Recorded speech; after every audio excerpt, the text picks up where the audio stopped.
Hey everyone, and welcome. Are you ready to dive into the world of personal finance? I know I am. Today, we'll be exploring how to take control of your money and make it work harder for you. It's all about making informed decisions that can lead to a brighter financial future. And the sources you've provided are perfect for this deep dive. We have the Total Money Makeover summary. Which offers a really practical, step-by-step approach to, well, a total money makeover. Right. And we also have the Investopedia article, What is Personal Finance and Why is it Important? A great foundational piece. It really sets the stage for understanding the bigger picture. So get ready for some serious financial wisdom as we unpack these sources together. We'll be covering everything from the debt snowball method to the surprising habits of millionaires. Oh, and get this, we'll even delve into how saving just a couple $100 a month could potentially set you up for $1 million retirement. It's amazing what a little consistent effort can achieve over time. Absolutely. So let's jump right in. First things first, what exactly is personal finance? Well, the Investopedia article defines it as the art of managing your money. Okay, that makes sense. But it's got to be more than just paying bills, right? You're right. It's about making intentional decisions across 5 key areas: your income, spending, saving, investing, and protection. 5 key areas, got it. So understanding these is like having a financial roadmap. Exactly. It's your guide to reaching your financial goals. Speaking of goals, the Investopedia article mentions that U.S. household debt has increased by a staggering $3.7 trillion since 2019. That's a huge jump. It means the average household is carrying a much heavier debt burden these days, Which can definitely make achieving those financial goals a lot harder. especially with inflation still impacting everyone's purchasing power. So the big question is, how can you navigate this landscape and avoid falling deeper into debt? Well, one popular roadmap to financial freedom is Dave Ramsey's 7 baby steps outlined in The Total Money Makeover. 7 baby steps. That sounds manageable. What's the first step? Creating a mini emergency fund of $1,000. Okay, so not a huge amount. Why start so small? This initial step is about having a little buffer to handle those unexpected expenses that always seem to pop up. Without having to rely on credit cards. Exactly. It's like a financial first aid kit for those little emergencies life throws your way. I like that analogy. So once you've got that mini emergency fund set up, what's next? Baby step 2 is tackling debt with the debt snowball method. Debt snowball. That's an interesting name. How does it work? You list your debts from smallest to largest, regardless of interest rates, and then attack the smallest one with everything you've got. Wouldn't it make more sense to focus on the high interest debts first? Save money in the long run. While that might seem more mathematically sound, Ramsey emphasizes the psychological power of small wins. Interesting. So it's more about motivation than math at this stage. Exactly. By knocking out those smaller debts quickly, you gain momentum and build confidence to keep going. It's like leveling up in a video game. Right. Each win fuels your desire to tackle the next challenge. Makes sense. Okay, so you've got momentum, you're knocking out debt. What's baby step 3? It's time to beef up that safety net with a full emergency fund. Okay, so how much should you aim for? Ramsey recommends 3 to 6 months worth of living expenses. Wow, that's a significant chunk of change. It might seem like a lot, but having that cushion can really provide peace of mind. I can see that, especially if you suddenly lose your job or have a major medical expense. Exactly. It turns those potential disasters into manageable setbacks. So you're covered for emergencies, you're working on paying off debt. What comes next? Baby step 4 is all about planning for the future with retirement savings. Oh, okay, retirement. That seems far off for some people. It might seem that way, but the earlier you start, the better. So how much should you be saving? Ramsey suggests investing 15% of your income towards retirement. 15%, that's a pretty big chunk. It is, but the power of compound interest over time is truly remarkable. You're talking about how your money grows exponentially over the long term. Exactly. So even small contributions now can make a huge difference down the road. Okay, I'm starting to see the long-term vision here. What's the next step? Baby step 5 focuses on saving for college. College, another big expense. Yes, and Ramsey really advocates for avoiding student loan debt, if at all possible. Easier said than done sometimes. What are some ways to save for college effectively? Starting early is key, and utilizing tools like education savings accounts or ESAs. Right, I've heard about those. They offer tax advantages, don't they? Exactly. Your investments can grow tax-free, which can significantly boost your savings over time. Got it. So we've got emergency funds, debt payoff, retirement, and college savings. What's next? Baby step 6 is a big one. Mortgage freedom. Paying off your mortgage early, that's a dream for many homeowners. It can be a huge financial and psychological victory. Imagine not having that monthly housing payment hanging over your head. It opens up so many possibilities for your finances and your life. Freedom to pursue other goals and dreams. Exactly. And finally, we reach baby step 7, which is all about balance and generosity. So this is where you get to enjoy the fruits of your labor. Yes, it's about using your financial freedom to live a life of purpose and meaning. Invest wisely, have some fun, and even give back to others. It's about finding fulfillment and making a positive impact with your financial resources. So those are Ramsey's 7 baby steps, a step-by-step guide to achieving financial freedom. But I'm curious, there's always some debate about his advice, right? There is. One area where his recommendations have sparked some discussion is the choice between mutual funds and index funds for retirement savings. Ah, yes. I remember reading about that in the Simple Path to Wealth summary. Yeah. Ramsey is a big advocate for mutual funds. He is. But the simple path to wealth makes a compelling case for index funds as a potentially more advantageous option. Okay, so let's break down the differences. First, what exactly are mutual funds? Mutual funds are basically a basket of stocks that are actively managed by professionals. Meaning someone is picking and choosing which stocks to include in the fund. Exactly. And they're aiming to beat the market by selecting stocks they believe will outperform. So they're actively trying to pick winners. And what about index funds? How are they different? Index funds are designed to passively track a specific market index, like the S&P 500. So they're not trying to beat the market, they're just trying to mirror its performance. Precisely. They hold all the stocks within that index, which automatically makes them more diversified. Interesting. So what are the arguments in favor of index funds over actively managed mutual funds? Well, the simple path to wealth highlights 3 key points. First, even those professional fund managers often struggle to consistently outperform the market. Picking winners year after year is really tough. Yeah, predicting the market is notoriously difficult. It is. Second, because index funds are inherently diversified across hundreds or even thousands of companies, your risk is spread out. So if one company in the index tanks, it doesn't sink your entire portfolio. Right. And finally, index funds typically have much lower fees compared to actively managed mutual funds. I guess those fees can really eat into your returns over the long term. They can, significantly. So are there any real-world examples of this index fund approach working? It sounds good in theory, but... Absolutely. Even Warren Buffett, considered one of the most successful investors ever, recommends a low-cost index fund for his wife's inheritance. Well, if it's good enough for Warren Buffett, it's definitely worth considering. I'd say so. So with these 2 approaches on the table, actively managed mutual funds versus the simplicity of index funds, how do you decide? Yeah, that's a good question. How do you know which path is right for you? It's a decision that requires careful thought and research, considering your risk tolerance and investment timeline. Right, everyone's situation is different. Exactly. But remember, personal finance is personal. What works for one person might not be the best fit for another. It's about understanding the options and making informed choices that align with your individual goals. Absolutely. And that brings us to another crucial point both sources emphasize. Achieving true financial success goes beyond just knowing the steps. Right. It's about developing the right skills and the right mindset, too. So it's not just about what you know, it's about how you think about money and how you approach your finances. Exactly. And the Investopedia article highlights 3 essential skills for success: prioritizing your finances, assessing costs and benefits, and developing disciplined spending habits. Prioritizing finances. Can you give an example of what that might look like in practice? Sure, let's say you're considering a big purchase, like a new car. Before you jump in, ask yourself, is this a need or a want? That's a good question to ask yourself. It is. And if it's a want, are there other financial goals that should take priority right now?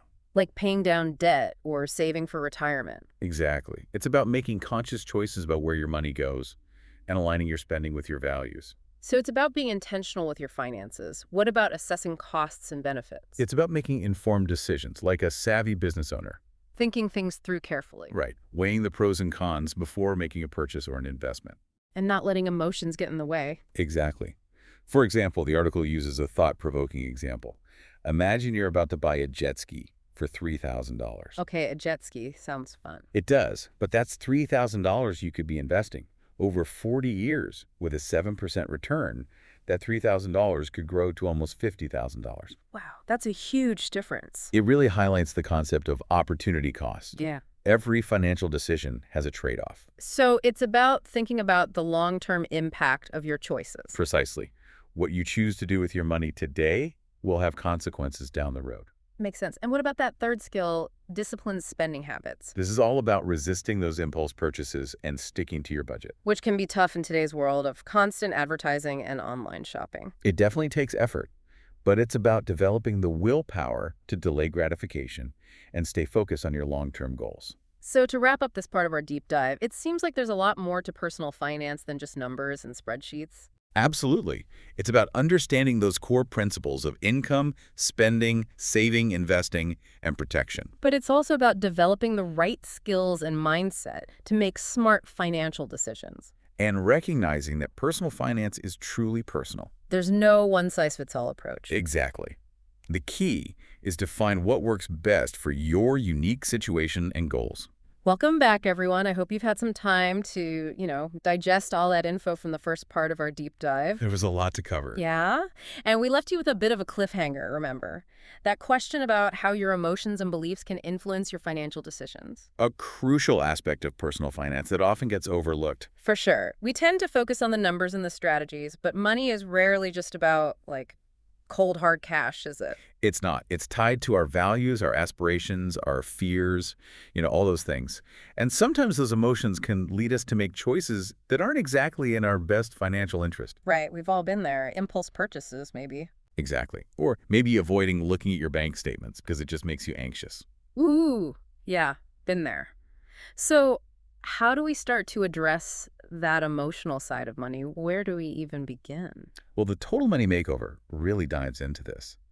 Ramsey talks about the need for what he calls gazelle intensity. Gazelle intensity. That sounds intense. It is. It's about harnessing that raw emotional energy, that feeling of urgency to break free from those bad money habits. It's about really committing to changing your financial situation. So it's not just about creating a budget and sticking to it. It's about tapping into a deeper motivation. Exactly. It's about finding that fire within that will keep you going when things get tough. Right. Because let's face it, sticking to a budget can be hard. There are always temptations. There are. And that's where that gazelle intensity comes in. And you know what else I thought was interesting? That debt snowball method we talked about earlier. Oh, yes.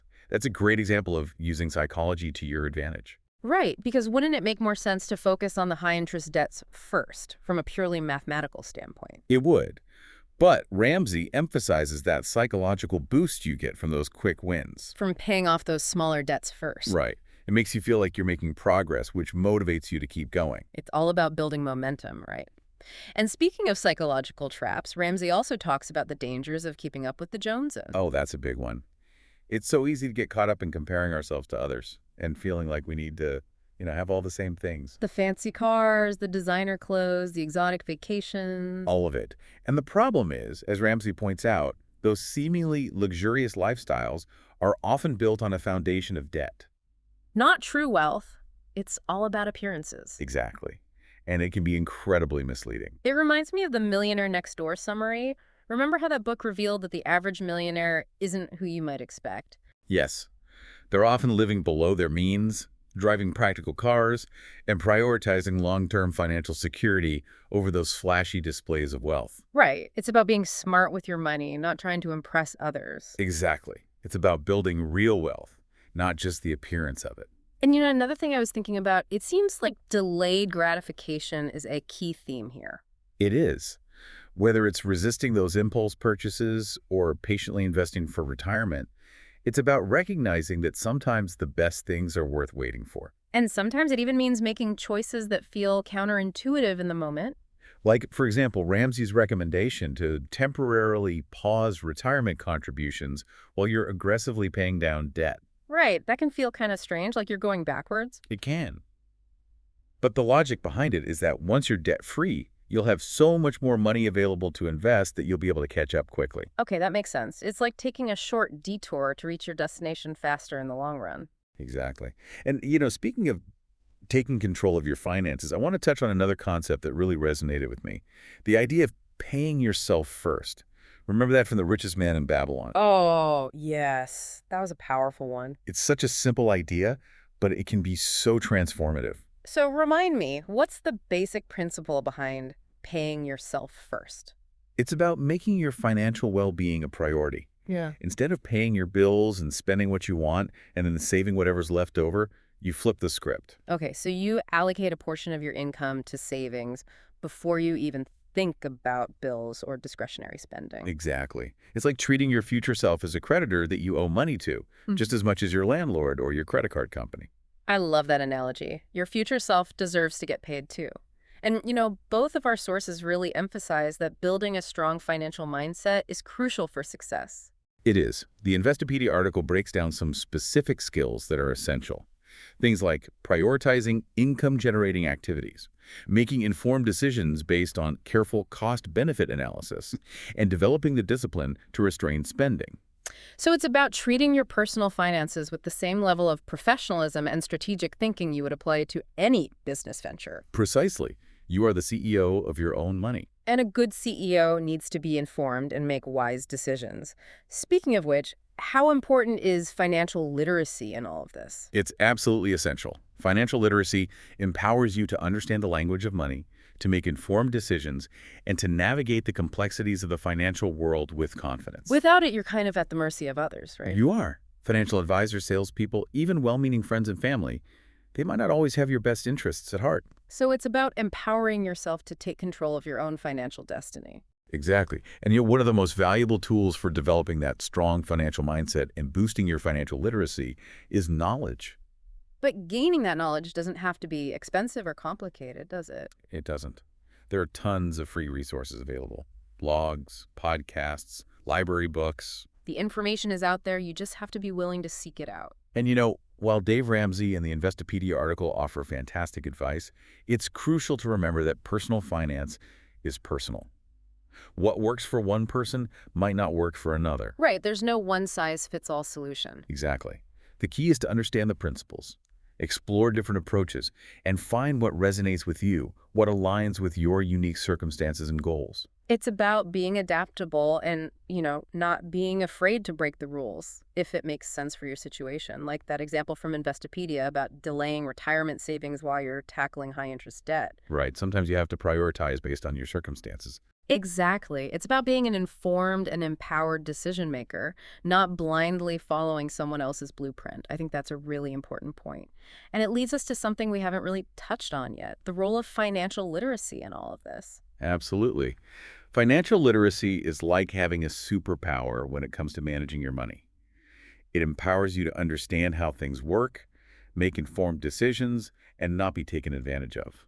Right, because without that knowledge, you're kind of stumbling around in the dark. You are. It's like trying to navigate a foreign country without knowing the language or having a map. You might get lucky, but chances are you'll end up lost and frustrated. That's a great analogy. Financial literacy is like having that map and compass to guide you. And just like with personal finance knowledge, there are tons of free resources available to help you boost your financial literacy. There are websites like Investopedia, Khan Academy, even government resources like the Consumer Financial Protection Bureau. They all offer a wealth of information. It's amazing what's out there. So it's Yeah. really about taking that initiative, right? Educating yourself, becoming a savvy consumer, and taking control of your financial destiny. Exactly. And as we wrap up this part of our deep dive, I want to leave you with this thought. Personal finance is a journey, not a destination. It's about continually learning, adapting, and making choices that align with your values and goals. And just like any journey, there will be bumps in the road, detours, maybe even the occasional wrong turn. But the important thing is to keep moving forward, right? Learn from those experiences and keep that growth mindset. You got it. And we're back for the final part of our deep dive into personal finance.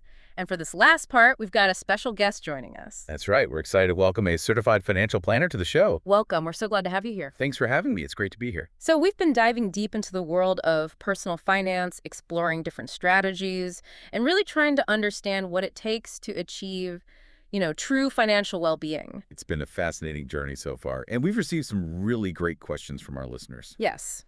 We're going to spend this last part answering those questions and getting your expert perspective on some common financial challenges. Sounds great. I'm ready. All right, let's jump right in. Our first question comes from a listener who says, I know budgeting is important, but I feel so overwhelmed by the whole process. Where do I even begin? I think a lot of people can relate to that. Budgeting can feel really daunting. It definitely can, especially if you're not used to tracking your expenses or you're not sure where to start. But it doesn't have to be complicated. So, what's a good first step for someone who's feeling overwhelmed by the idea of creating a budget? I always recommend starting by simply tracking your spending for a month or two. Just get a sense of where your money is actually going. Okay, so just kind of observe your spending patterns before you try to impose any strict rules or anything. Exactly. You can use a notebook, a spreadsheet, or one of the many budgeting apps available, whatever works best for you. The key is to create that awareness first. It's like shining a light on your finances, right? You can't really manage what you don't measure. Exactly. Once you have a clear picture of where your money is going, then you can start identifying areas where you might want to cut back or make adjustments. That makes sense. It's about gaining control, not just restricting yourself. Absolutely. Okay, so our next question comes from a listener who is just starting their career and wants to know how to choose the right investments. They specifically ask, with so many options out there, how do I know what's right for me? And how much risk should I be taking on? Yeah, investing can definitely feel overwhelming for beginners. There's a whole world of jargon and strategies to navigate. It can be a lot to take in. But the good news is you don't need to be an expert to start investing. And it's fantastic that this listener is thinking about it at this stage in their life. Right, time is on their side, so where do they start? Well, a good starting point is to understand your goals, your risk tolerance, and your time horizon. Okay, let's break that down a bit. What do you mean by goals? What are you saving for? Is it retirement, a down payment on a house, your dream vacation? Knowing what you're aiming for will help you determine the right investment strategy. Got it. And what about risk tolerance? How do you figure that out? Think about how comfortable you are with the possibility of losing money. Some people are naturally more risk averse, while others are okay with greater fluctuations in their portfolio. There's no right or wrong answer. It's about finding what you're comfortable with. It's about finding that balance between potential returns and peace of mind. Exactly. And finally, time horizon. This refers to how long you plan to invest your money. If you're investing for a long-term goal like retirement, you can generally afford to take on more risk. But if you need that money in the short term, you'll want to stick with lower risk investments. So it's all about aligning your investment strategy with your goals, your risk tolerance, and your time frame. Makes sense. Okay, we've got time for one more question. This one comes from a listener who is struggling with student loan debt. They say, I feel overwhelmed by my student loans and not sure how to tackle them. Should I prioritize paying them off aggressively or focus on other financial goals like saving for retirement? That's a tough one. It's like choosing between your present and your future. It is a tough decision, and unfortunately, there's no easy answer. It really depends on the interest rates of the loans and the listener's overall financial situation. So if they have high interest loans, what would you recommend? In that case, it often makes sense to prioritize paying those down as quickly as possible to minimize the amount of interest you're accruing. High interest debt can be a real drain on your finances. But I've also heard experts say that you should always prioritize retirement savings above all else. How do you reconcile those two seemingly conflicting pieces of advice? It's true that starting to save for retirement early is generally a good idea.